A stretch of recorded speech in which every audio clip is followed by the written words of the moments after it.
City bus unions have issued a stark warning.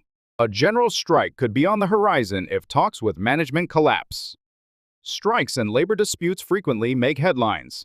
But behind the news flashes lies a deeper question. Why were labor unions formed? And what purpose do they serve today? History of labor unions.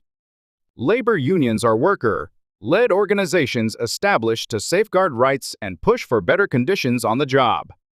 Their roots trace back to the Industrial Revolution in 18th century Europe, when rural populations flocked to cities in search of factory work. However, despite working over 12 hours a day, wages were low, and working conditions were extremely poor. In response, workers formed labor unions. In Korea, the first labor union was created in 1898 by dock workers, but significant growth didn't occur until the 1970s. A pivotal moment came with Jeon Tae-il, a young labor activist who self-immolated in protest against the appalling conditions garment workers endured. His death became a symbol of resistance and catalyzed public support for unionization.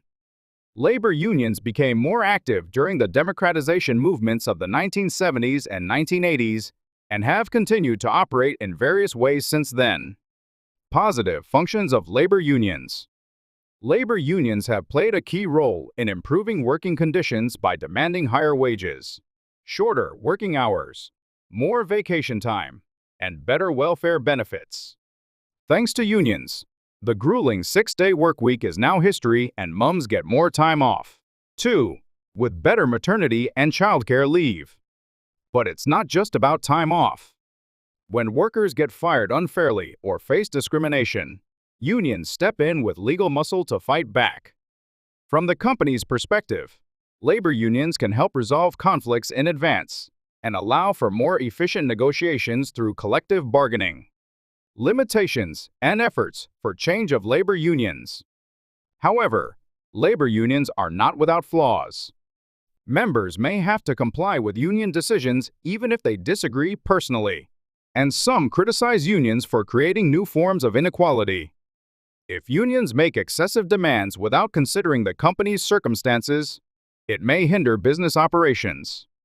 On a societal level, illegal strikes can impose significant social and economic costs.